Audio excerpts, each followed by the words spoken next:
तो दोस्तों कौन सा आईटीआर फॉर्म आपके लिए एप्लीकेबल है, आज की वीडियो में पूरा डिटेल में आपको समझाने जा रहा हूं। आईटीआर 1 से लेके आईटीआर 7 किन किन केसेस में एप्लीकेबल है, तो पूरा वीडियो में डिटेल में समझेंगे। तो दोस्तों वीडियो बहुत ज्यादा इंपॉर्टेंट होने वाली है, इसलिए आपसे कहता हूं कि वीडियो को आप पूरा देखें और स्किप ना करें।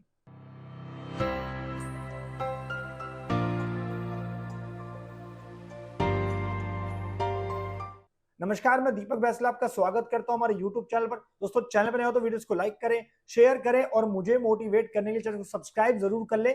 नीचे लाल बटन को दबाएं ताकि ऐसे वीडियो आपको टाइम टाइम पे मिलती रहे। और आप हमें बाकी सोशल मीडिया प्लेटफॉर्म पे फॉलो कर सकते हैं, सबका लिंक आपको डिस्क्रिप्शन में मिल जाएगा, क्लिक करके ज्वाइन कर लेना, क्योंकि वहां पे आपको मिलती रहेंगी अपडेट्स फाइनेंस और टैक्सेशन की।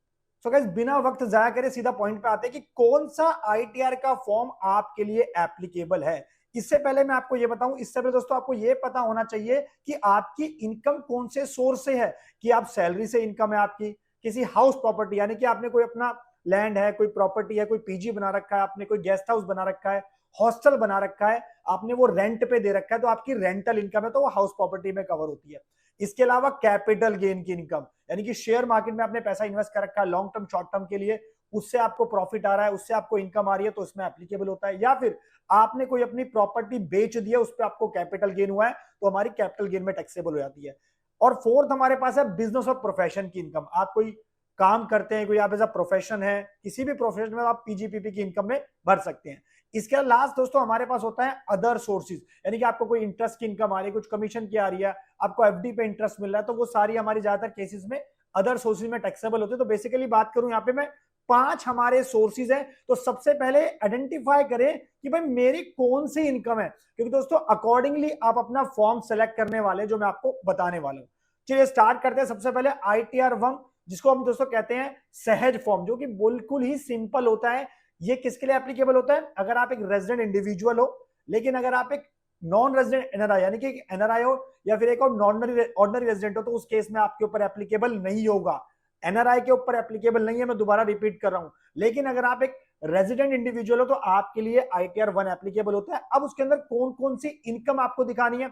देखिए, आपकी सैलरी की इनकम है, आपकी पेंशन की इनकम है, या फिर आपकी हाउस प्रॉपर्टी से इनकम है। वो आपने कोई प्रॉपर्टी अपनी या तो किराए पे दे रखी है, या फिर वो सेल्फ ऑक्यूपाइड है। दोस्तों ध्यान रहे, एक हाउस प्रॉपर्टी की बात हो रही है। इसका मतलब अगर एक से ज्यादा हाउस प्रॉपर्टी है तो फिर आपका आईटीआर फॉर्म चेंज हो जाएगा। वो मैं बताऊंगा कौन से होने वाला है। एक हाउस प्रॉपर्टी की इनकम है, और आपकी अदर सोर्सेज से इनकम है, इंटरेस्ट की इनकम है, डिविडेंड की इनकम है। और अगर आपकी एग्रीकल्चर इनकम 5,000 रुपए तक होती है तो आप आईटीआर 1 का फॉर्म सेलेक्ट कर सकते हैं। अब इसके अंदर जो आपको ध्यान रखने वाली बात दोस्तों वो है क्या, कि आपकी टोटल इनकम जो है ना, वो टोटल इन सारे हेड से मिला के, salary, pension, house property, other source, वो 50 लाख से ज्यादा नहीं होनी चाहिए। 50 लाख से कम है तो ही आप आईटीआर 1 का फॉर्म सेलेक्ट करेंगे। इसका मतलब सर अगर मेरी 50 लाख से ज्यादा हो जाती है टोटल इनकम और मेरे सारे हेड है, तो फिर मुझे दूसरा फॉर्म सेलेक्ट करना पड़ेगा। The answer is yes. फिर उस केस में आपका ये वाला आईटीआर का फॉर्म एप्लीकेबल नहीं होगा। तो गाइस हम चलते हैं आईटीआर 2 पे। देखिए ये बहुत ज्यादा इंपॉर्टेंट आईटीआर 2 फॉर्म है, तो उसको जरा ध्यान से सुनना आपको। मोस्टली दोस्तों आईटीआर 2, आईटीआर 3 और आईटीआर 4 ना बहुत ज्यादा क्रिटिकल फॉर्म्स होते हैं, तो इसमें आपसे मैं रिक्वेस्ट करूंगा कि आप किसी प्रोफेशनल की हेल्प लेके ही भरें। चलिए, आईटीआर 2 दोस्तों हमारा एप्लीकेबल है इंडिविजुअल और एचएफ के केसेस के अंदर, और आपकी अगर सैलरी और पेंशन से इनकम है। अब सैलरी दोस्तों कई लोगों के मन में होता है, सर मैंने एक जगह जॉब करी है, मैंने एक साल में 3 जगह जॉब चेंज कर ली, लेकिन मेरी सैलरी की इनकम है। यस, तो आपकी जितनी भी जगह आपने जॉब चेंज करी है, जितनी भी जॉब आपने जॉब करी है, इंप्लॉयमेंट आपका पूरे साल में रहे ना, तो वो सब आपका सैलरी की इनकम के अंदर आने वाला है। पेंशन आपको मिल रही है। और जो आपके मन में क्वेश्चन था कि सर मेरा अगर एक से ज्यादा हाउस प्रॉपर्टी है, तो फिर उस केस में आपका आईटीआर 2 एप्लीकेबल हो जाता है। अब जो उसके अंदर जो मोस्ट इंपोर्टेंट पॉइंट है, क्रिप्टो की आपकी इनकम जो होती है, लॉटरी की आपकी जो इनकम होती है, वो सब आपकी अदर सोर्सेज में टैक्सेबल होती है। हमने हालांकि आईटीआर 1 के अंदर भी अदर सोर्स की इनकम देखी थी, लेकिन उसके अंदर सिंपल हमारा इंटरेस्ट, डिविडेंड वगैरह एग्रीकल्चर की इनकम की इंक्लूड थी। लेकिन इसके अंदर क्या है, इसके अंदर वो तो इंक्लूड है ही, साथ ही में अगर आपकी क्रिप्टो करेंसी में आप डील करते हैं, लॉटरी से आपकी कोई इनकम है, हॉर्स रेस में यानी कि बैटिंग में पैसा लगाते हैं आप, तो दोस्तों वो सारा इसके अंदर आपका कवर हो जाएगा। अच्छा, इसके अलावा अगर आपकी एग्रीकल्चर की इनकम 5,000 से ज्यादा की है, चाहे वो 10 लाख है, 5 लाख है, 1 करोड़ है, तो वो सब आपका ये आईटीआर 2 में एप्लीकेबल हो जाता है। और खासकर अगर आपकी आईटीआर 1 की टोटल इनकम 50 लाख से ज्यादा हो जाती है, जैसे मैंने अभी लास्ट पॉइंट में बताया था कि अगर मेरी टोटल इनकम आईटीआर 1 में 50 लाख से ज्यादा हो गई है, तो उस केस में आपको आईटीआर 2 सेलेक्ट करना होता है। अच्छा, आप किसी कंपनी में डायरेक्टर हो तो अगेन दोस्तों आपको ITR 2 सेलेक्ट करना है। आपने किसी भी समय किसी भी कंपनी में एज अ शेयर होल्डर रहे हो, अनलिस्टेड इक्विटी शेयर, जैसे प्राइवेट कंपनी के अंदर कई सारे लोग शेयर होल्डर बन जाते हैं, डायरेक्टर नहीं बनते। डायरेक्टर बन रहे हो तो आपको ITR 2 तो सेलेक्ट करना ही है, लेकिन आपने उस कंपनी के थोड़े बहुत भी शेयर अपने पास रख लिए ड्यूरिंग एनी फाइनेंशियल मतलब ड्यूरिंग द फाइनेंशियल ईयर, तो उस केस में आपको ITR 2 भरना है। ऑर्डिनरी रेजिडेंट के केस में, एनआरआई के केस में आपका ITR 2 एप्लीकेबल होता है। अच्छा, जो मोस्ट इंपोर्टेंट पॉइंट है कि अगर कैपिटल गेन की इनकम होती है, अगर आपका लॉन्ग टर्म कैपिटल गेन होता है या शॉर्ट टर्म कैपिटल गेन होता है शेयर्स के केस में दोस्तों, या फिर आपने कोई भी प्रॉपर्टी बेची है, आपने कोई अपना लैंड बेच दिया, उस पर आपको कैपिटल गेन हुआ है, कैपिटल एसेट आपने बेच दिया, तो उस केस में आपका ITR 2 एप्लीकेबल होता है। लेकिन ध्यान रहे, एफ एंड और इंट्राडे की जो आपकी इनकम है गाइस, वो इसके अंदर आपकी टैक्सेबल नहीं होती है, वो ITR 2 में आपकी नहीं जाएगी। अच्छा, क्लबिंग ऑफ इनकम, यानी कि अगर आपकी इनकम, लेट्स सपोज आपका कोई बेटा है जो जिसकी उम्र 18 साल से कम है, माइनर है, अगर उसकी इनकम आपके में क्लब होती है तो उस केस में ITR 2 एप्लीकेबल होता है। साथ ही अगर आपकी फॉरेन एसेट या फॉरेन से कोई इनकम है तो आपकी ITR 2 एप्लीकेबल होती है। अच्छा, ध्यान रहे, अगर आपकी कोई बिजनेस या प्रोफेशन से इनकम है तो वो आपकी ITR 2 में नहीं कवर होता है। अब गाइज हम बात करते हैं ITR 3 की, जो कि बहुत ज्यादा क्रिटिकल होता है ये वाला फॉर्म भी। अगर आपकी कोई बिजनेस और प्रोफेशन से इनकम है तो आपका ITR 3 में कवर हो जाता है। साथ ही आप डायरेक्टर हैं किसी कंपनी में, या फिर आपने ड्यूरिंग द फाइनेंशियल ईयर आपने किसी भी कंपनी के अनलिस्टेड इक्विटी शेयर्स अपने पास रखे हैं, शायद सिंगल डे भी आप किसी कंपनी में शेयर होल्डर बन गए ना, तो आपके लिए ITR 3 एप्लीकेबल हो जाता है।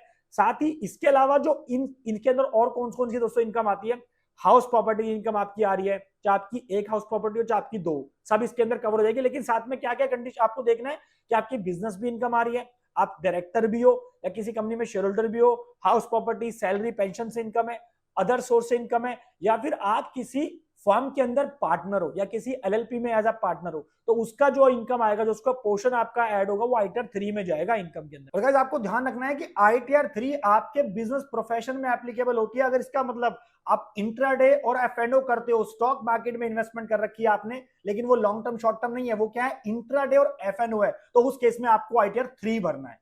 तो गाइस मैंने जैसे बताया आपको कि very complicated form, so need to be filled very carefully. तो इसलिए आपको हमेशा अपने प्रोफेशनल की किसी की हेल्प लेनी चाहिए। और आपको किसी भी फॉर्म में अगर दोस्तों परेशानी आती है ITR फाइल करते वक्त, तो आप हमारी टीम से भी बात कर सकते हैं, नीचे नंबर पे कॉल कर सकते हैं। अब गाइस बात करते हैं जो सबसे फेमस फॉर्म है, जो मेरा सबसे ज्यादा फेवरेट है, ITR फॉर्म, जिसको हम सुगम फॉर्म कह देते हैं। देखिए, आप प्रिजम्पटिव टैक्सेशन में, आप कोई भी बिजनेस प्रोफेशन की इनकम में आपके पास है और आप क्या कर रहे हैं, प्रिजम्पटिव टैक्सेशन के बेसिस पे आप अपनी ITR फाइल करना चाहते हैं, यानी कि आपको अपने बुक्स ऑफ अकाउंट्स को मेंटेन करने की जरूरत नहीं है, तो आप ITR फॉर्म का जो है 4 का जो सहारा ले सकते हैं।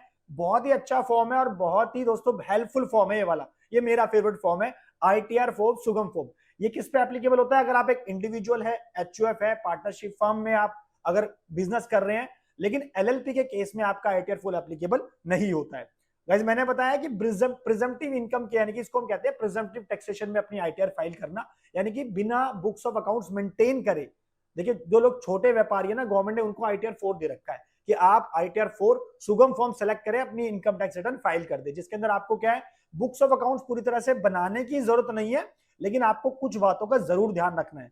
प्रिजम्पटिव इनकम का दोस्तों यहाँ पे मतलब है, अगर आप किस तरह का बिजनेस कर रहे हैं तो कम से कम आपको 6% अपना प्रॉफिट दिखाना है, कि अगर आप डिजिटल बिजनेस कर रहे हैं या फिर अगर कैश में ज्यादा बिजनेस कर रहे हैं आप, तो कम से कम आपको 8% अपना प्रॉफिट या इनकम दिखानी है टोटल टर्नओवर की, तो ये ध्यान रहे।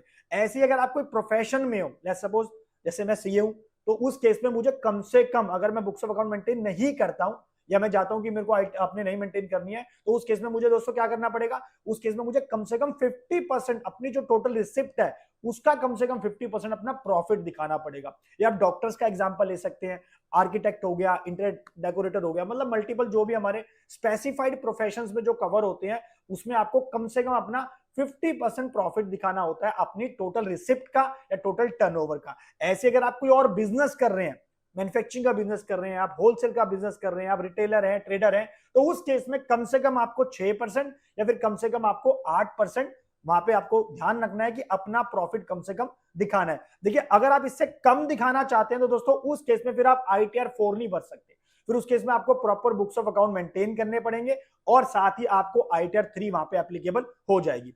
अब बात करते हैं दोस्तों, अगर आपकी सैलरी आपके हाउस प्रॉपर्टी से इनकम है या अदर सोर्स से इनकम है, और वो 50 लाख तक है, तो आपका आईटीआर 4 में एप्लीकेबल हो जाता है। अब जैसे मैंने बताया कि ये वाला फॉर्म आपका एप्लीकेबल तब नहीं होगा अगर आपकी 2 करोड़ से ज्यादा की टर्नओवर है। यानी कि अगर आपकी 2 करोड़ तक की टर्नओवर है तो आप आईटीआर 4 में आराम से जाके अपनी आईटीआर फाइल कर सकते हैं। इस पे प्रिजम्पटिव इनकम दिखा सकते हैं, यानी कि ये मान लिया जाएगा कि आपकी टर्नओवर अगर इतनी है तो इतना प्रॉफिट है जी, ये मान लिया जाएगा। इसलिए हम इसको क्या कहते हैं, प्रिजम्पटिव टैक्सेशन वाला फॉर्म कहते हैं आईटीआर 4। अब इसके अंदर जो मोस्ट इंपोर्टेंट पॉइंट दोस्तों क्या है कि अगर आपकी टर्नओवर 2 करोड़ से ज्यादा है तो उस केस में फिर आपको टैक्स ऑडिट एप्लीकेबल हो जाता है। फिर आपको प्रॉपर बुक्स ऑफ अकाउंट जो है एक सीए के द्वारा वो सर्टिफाई कराने पड़ते हैं, ऑडिट कराना पड़ता है। लेकिन गवर्नमेंट ने यहाँ पे एक सहूलियत और दे रखी है कि अगर आप डिजिटल बिजनेस 100% अपना डिजिटल बिजनेस कर रहे हैं ना और आपकी टर्नओवर 3 करोड़ तक है तो भी उस केस के अंदर आप आईटीआर 4 सेलेक्ट कर सकते हो। जैसे मैंने भी क्या बोला कि 2 करोड़ तक की टर्नओवर है तो आईटीआर 4 सेलेक्ट कर ले, लेकिन 2 करोड़ से ऊपर जाती है तो आईटीआर 4 सेलेक्ट नहीं करना। लेकिन गवर्नमेंट ने यहाँ पे आपको एक कंडीशन, एक और सहूलियत दी है क्या, कि अगर आपकी टर्नओवर जो है कितनी है 3 करोड़ तक है और आप अपना 95% जो आपकी रिसिप्ट है, जो आपकी टर्नओवर है, सेल है, वो आपकी क्या है, वो आपकी डिजिटल मोड में है। यानी कि सिर्फ 5% तक ही कैश की ट्रांजैक्शन आप कर रहे हैं और बाकी 95% आप डिजिटल मोड से कर रहे हैं, ऑनलाइन कर रहे हैं। ऑनलाइन में कुछ भी आ सकता है, आरटीजीएस आ सकता है, एनईएफटी आ सकता है, यूपीआई, पेटीएम, कुछ भी आ सकता है। तो अगर वो ऑनलाइन आप कर रहे हैं, डिजिटल कम से कम 95% आपका डिजिटल बिजनेस है टोटल रिसिप्ट का, तो उस केस में आप 3 करोड़ तक की टर्नओवर के केस में भी आईटीआर 4 भर सकते हैं। ऐसे अगर आप एक प्रोफेशन है तो उस केस में आपको 75 लाख रुपए यहां पे देखना है कि 75 लाख तक अगर आपकी क्या है, रिसिप्ट है। दोस्तों ऐसे ही अगर देखिए, अगर मैं प्रोफेशन के केस में बात करूं तो 50 लाख तक अगर आपका होता है ना, नॉर्मली अगर आपकी 50 लाख तक ग्रॉस रिसिप्ट होती है और 2 करोड़ तक की होती है बिजनेस के केस में, तो आपको आईटीआर 2 यहाँ पे आराम से भरी जाती है। लेकिन इस केस के अंदर क्या है, कंडीशन यहाँ पे मैंने लिख रखी है, however applicable if digital business, जो आपकी सेल और रिसिप्ट है उसका 95% कम से कम डिजिटल मोड से होना चाहिए। उस केस में आपकी 3 करोड़ की टर्नओवर देखी जाएगी बिजनेस के केस में, और वहीं पे प्रोफेशन के केस में 75 लाख की देखी जाएगी। जब बात करते हैं आईटीआर 5 के बारे में, देखिए अगर आप एक एलएलपी है, पार्टनरशिप फर्म है, एओपी एसोसिएशन ऑफ पर्सन है, बॉडी ऑफ इंडिविजुअल है, बिजनेस ट्रस्ट है, बिजनेस आप ट्रस्ट चला रहे हैं लेकिन बिजनेस के द्वारा काम कर रहे हैं, एजेपी आप कर रहे हैं, कोई भी जॉइंट वेंचर बना के काम कर रहे हैं, और ट्रस्ट जिनके पास 80G12A का रजिस्ट्रेशन नहीं है, वो सारी आईटीआर 5 में एप्लीकेबल होती है। नेक्स्ट हमारे पास आईटीआर 6 कंपनीज के लिए एप्लीकेबल होता है कि आप लिमिटेड कंपनी है, प्राइवेट लिमिटेड है या फिर ओपीसी कंपनी है। दोस्तों ये बहुत कॉम्प्लिकेटेड फॉर्म होते हैं, तो किसी सीए के द्वारा ही या किसी भी प्रोफेशनल के द्वारा आप हेल्प लेके ही इनको फाइल करें। नेक्स्ट बात करते हैं आईटीआर 7, ये भी दोस्तों बहुत कम भरा जाता है, ज्यादातर केसेस में एप्लीकेबल होता है ट्रस्ट के केसेस में। कोई रिलीजियस काम कर रहे हैं, कोई चैरिटेबल काम कर रहे हैं, तो उनके ऊपर ये एप्लीकेबल होता है। और खासकर कोई एनजीओ अगर आपका 80G और 12A में रजिस्टर्ड है तो उस केस में आपको आईटीआर 7 फाइल करना है। और मैंने जो दोस्तों आईटीआर 5 में मैंने बताया था क्या, कोई भी एनजीओ अगर 80G और 12A में रजिस्टर्ड नहीं है तो आपको आईटीआर 5 करना है, लेकिन अगर वो रजिस्टर्ड है तो आपको आईटीआर 7 बनना, ध्यान रहे। जैसे स्कूल वगैरह होते हैं, हॉस्पिटल्स होते हैं, चैरिटेबल इंस्टीट्यूशन होते हैं बहुत सारे, तो वो ज्यादातर केसेस में अपने आईटीआर 7 ही फाइल करते हैं। तो गाइस मैंने आपको पूरा वीडियो में डिटेल में समझा दिए सारे के सारे आईटीआर फॉर्म। आपके लिए कौन सा एप्लीकेबल है मुझे कमेंट करके जरूर बताना, क्योंकि दोस्तों हमारे चैनल पे अभी लेटेस्ट सारी वीडियोस आने वाली हैं, आईटीआर 1, आईटीआर 2, आईटीआर 4 कैसे खुद आप फाइल कर सकते हैं, ऑनलाइन कंप्लीट आपको प्रोसेस में बताने वाला हूं। मैं वेट कर रहा हूं 31 मई का, क्योंकि 31 मई चली जाए, सबका डाटा जो है टीडीएस का, इनकम का प्रॉपर 26 एएस, एआईएस, टीआईएस में रिफ्लेक्ट हो जाए, उसके बाद आप अपनी आईटीआर फाइल करें, क्योंकि उससे पहले करेंगे तो आपको दोस्तों प्रॉब्लम हो सकती है। उसके लिए मैंने वाली वीडियो बना रखी है, आप देख सकते हैं वीडियो को, हमारी लिंक आपको डिस्क्रिप्शन में मिल जाएगा। तो तब तक के लिए प्लीज वीडियोस को लाइक करें, शेयर करें और मुझे मोटिवेट करने, चैनल सब्सक्राइब जरूर कर ले। मिलते हैं नेक्स्ट सेशन में, थैंक यू।